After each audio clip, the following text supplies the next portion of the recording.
Hey, what up? It's Ty1822 here to review WWE Monday Night Raw. So Raw kicks off with Randy Orton versus Alberto Del Rio. This match didn't last long. Alberto Del Rio came out to attack Randy Orton. It was disqualification. So Kofi Kingston came out to help out Randy Orton. Teddy Long music play. You know Teddy Long's favorite thing is to make a tag team match. So it was Alberto Del Rio, Dolph Ziggler versus Kofi Kingston and Randy Orton. This was an okay match right here. Alberto Del Rio and Dolph Ziggler gets the victory. Now I wondered, after the match was over, did Randy Orton call Kofi Kingston stupid again? I'm just wondering, people. Vic Guerrero, Dolph Ziggler, John Cena, this horrible storyline, the rip off from TNA, Claire Lynch, AJ Styles storyline, abomination, and it's still horrible. So Vic Guerrero, show clips of the old videos again. So then she says she got some messages, voice messages. AJ Lee, sent John Cena. So on the voice message, AJ was like, you know what, we gotta stop doing this. Then the next message, she like, you know what, I want to continue this.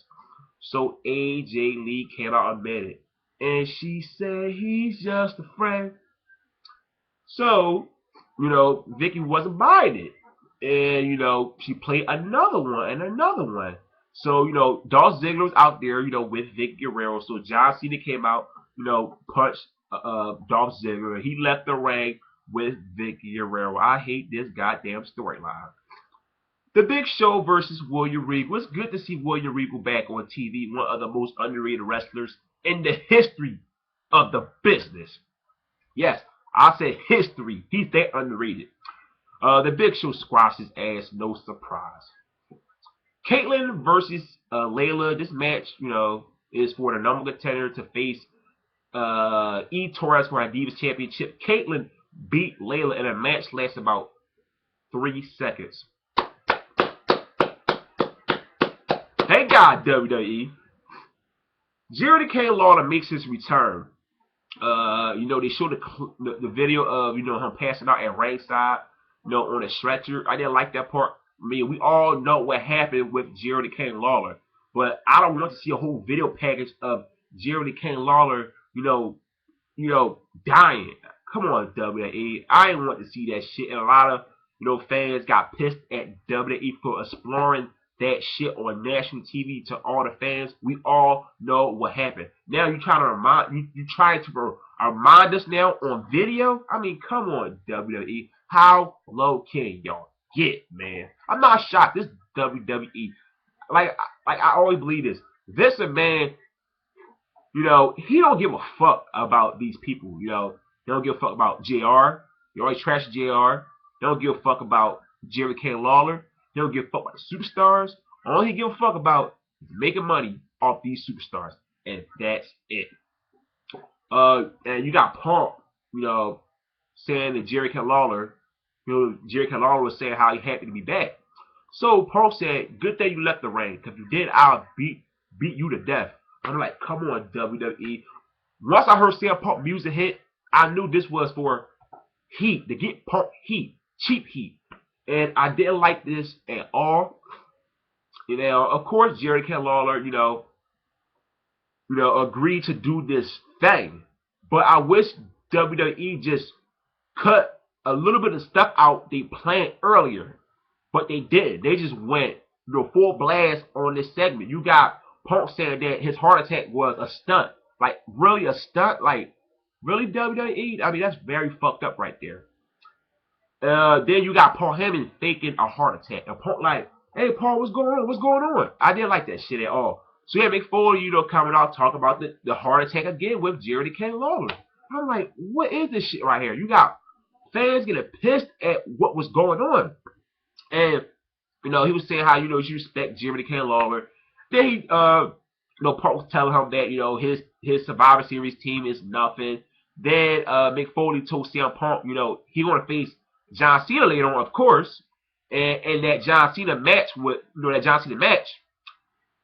he gonna be that special forcer for their match later on. But the segment did get Punk heat, but goddamn, when you put real life situations into a wrestling segment, it's not worth it getting CM Punk heat because CM Punk will always still get cheered by the crowd anyway. I mean, he could get some boos, but he gonna get a lot more cheers than boos. But goddamn, WWE, you played in a real life situation into a goddamn segment.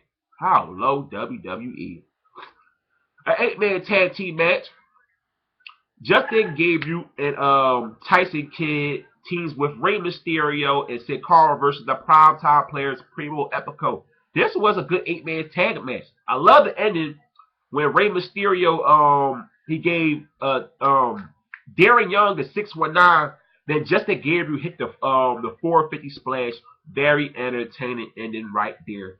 R-Truth Squash Tensai. Why is this guy still in the company? And him and Antonio Cesaro was going there on a microphone. And Antonio Cesaro will defend his United States Championship against R-Truth at Survivor Series.